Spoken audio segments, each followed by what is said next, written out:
Good morning, everyone. This is Jeffy Kennedy, author of Epic Fantasy Romance. I'm here with my first cup of coffee.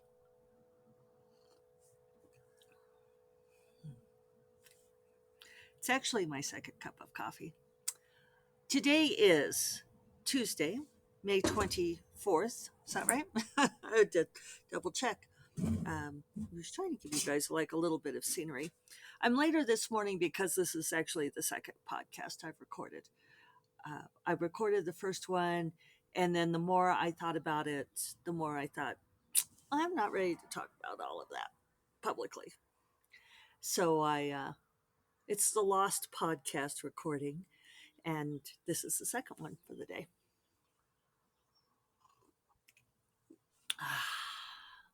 So I apologize for no podcast yesterday. Rest assured, my mother already gave me a guilt trip about it. And I was just wiped out yesterday. I was exhausted.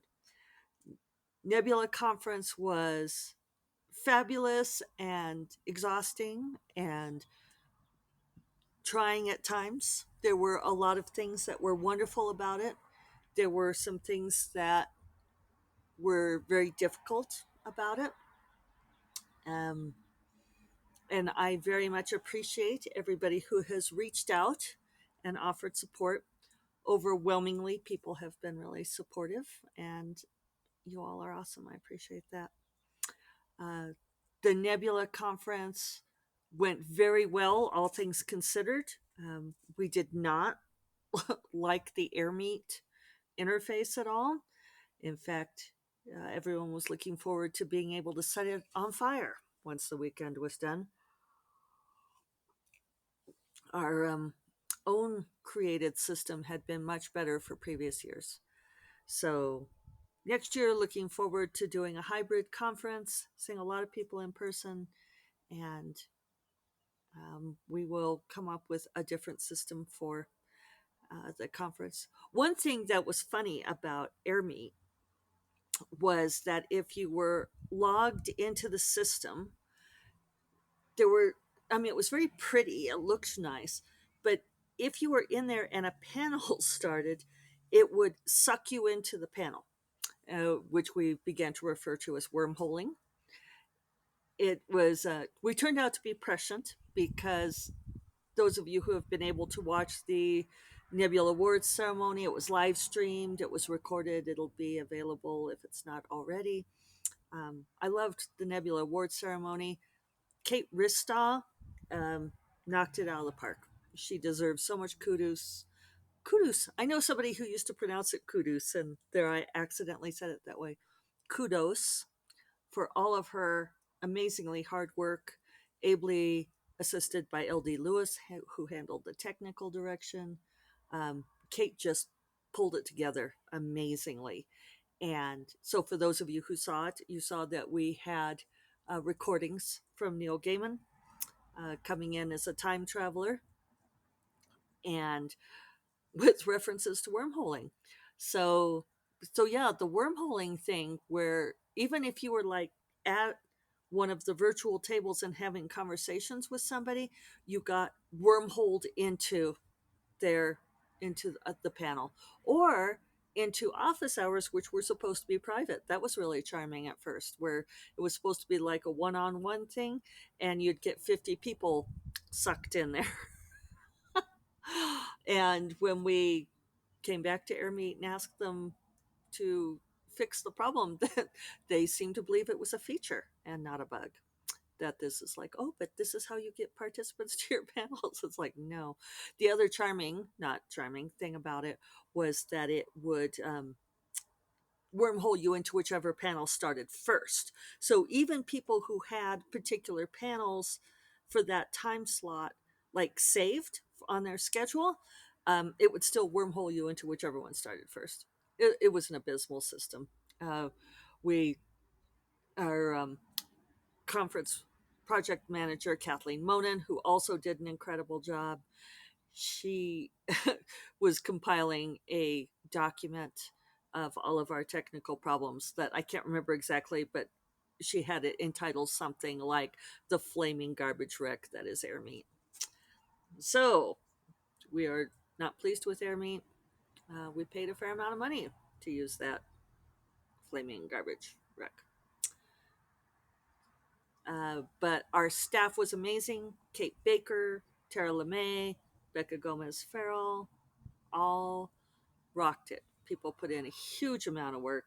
Um, and it was, yeah, exhilarating and at times uh, very emotional. Some difficult decisions had to be made. And now we are in recovery mode. So on Friday, I finally decided, when I ended up getting sucked into some things early on in the conference, realized that I was just not going to be able to get Storm Princess and the Raven King uploaded by Friday, this Friday. So I apologize to all of you who have been waiting on this book. I appreciate your patience. I'm sorry. I pushed it out 2 weeks. New release date is June 13th. All of you who pre ordered, you would have gotten the notice from Amazon if you pre ordered on Amazon. Um, it probably won't take me that long to finish, knock on wood, but I thought, well, if I was going to push it out, I might as well give myself a little bit of leeway. So one thing I can do is once it's done, I can just push it live right then, early, uh, or I can just wait the for June 13th. What do you guys vote for? Let me know what you think. I'm not sure it matters. Yeah. Ooh, cool breeze. It's not supposed to be very warm today. It's gorgeous this morning, but we're maybe going to get rain today, which would be nice. So, Assistant Corrine did read Storm Princess so far, and she really loves it, really loves Ryan's redemption arc, so that's awesome. And I am close to finishing. I really am. I think I was just tired. Um, you just get to that creatively drained point, right? And so I'm probably going to ease in today by starting my out loud proofing and then finish it off. Um, so yeah, I'm getting back to it. Yesterday, I just did nothing. I thought I was going to work yesterday, but I was just so wrung out and completely drained from the conference and all that happened. So I just took a day off and I went and, of all things, went shopping. David and I went shopping for this rock fountain that I have been wanting.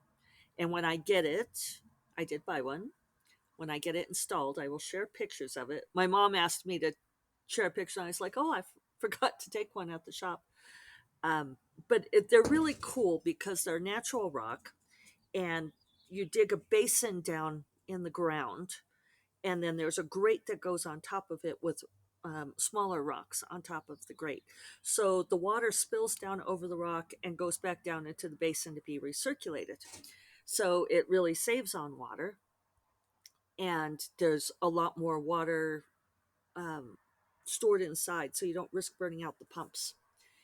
Uh, with the wind we've been having, my other fountain, the wind keeps blowing the water out of the fountain, and then my pump dries out overnight.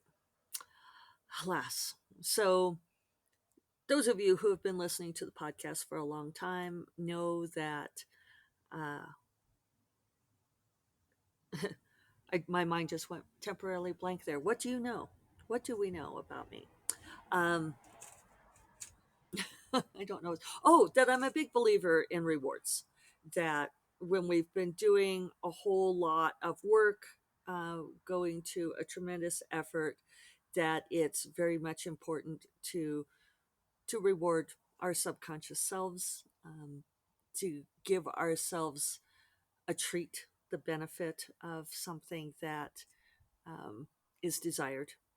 And so we went shopping for this fountain finally. I've been wanting one for probably 10 years at least. and I've been saving up for it. It's going to cost a little more than what I wanted, but you know how you can do the thing where there's the thing that you really, really want, and tell me what you want, what you really, really want. um, you have this thing that you want, and it's more expensive than what you want to spend or what you feel like you could spend. So you get the quasi thing. You get like the next quality down or several qualities down or smaller or not so much. And then it's not quite satisfying because you always think about the thing, it's like, well, I really wish I would have had this one, that I didn't settle for this one. I was seeing someone sharing over the weekend Terry Pratchett's theory of poverty.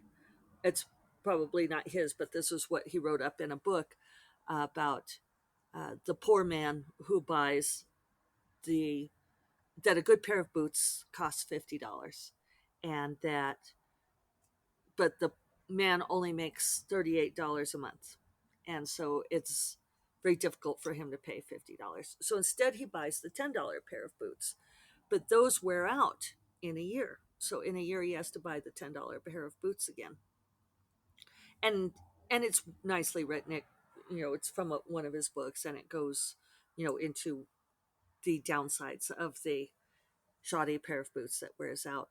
But the person who can afford to buy the $50 boots can wear them for 10 years and never wears them out, or wears them out only after a very long time. And so in the end, they spend less money because they can afford to pay more up front. And this is the way that we talk about that it's very expensive to be poor.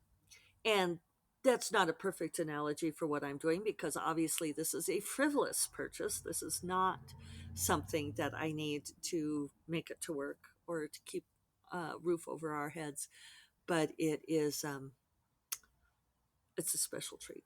And it felt important to me to reward myself for hard work, and I'm wanting to reward the people that worked with me on this too. So I'm have that in place ongoing. So um yeah, um sort of getting back into the groove now, and should be able to get this book finished off, and starting the next one is my plan. Quite a lot happening in June. Next big thing for me is my friend Megan getting married um, in less than 2 weeks, and I need to get my act together on the flowers for that.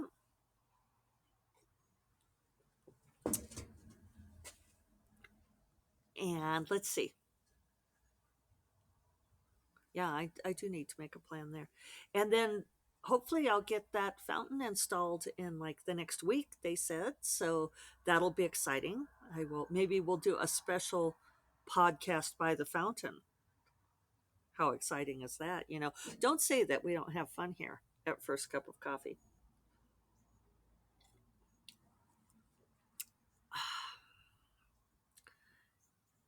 So let's see what else. This is why I did not do a podcast yesterday, because I feel so much better today, and my brain is still feeling pretty empty. So I can't even remember much in the way of specifics from the conference over the weekend. Uh, there was just a lot of really great programming, and I learned a lot from people. My own panels went great. And yeah, there were just a lot of magical things about it. And I'm very much looking forward to doing the hybrid version next year. And yeah, so I think that what I will do is go ahead and get in and get to work. And yeah, I hope that you all have a wonderful Tuesday, that your week is going well, and I will talk to you all on Thursday. Take care. Bye bye.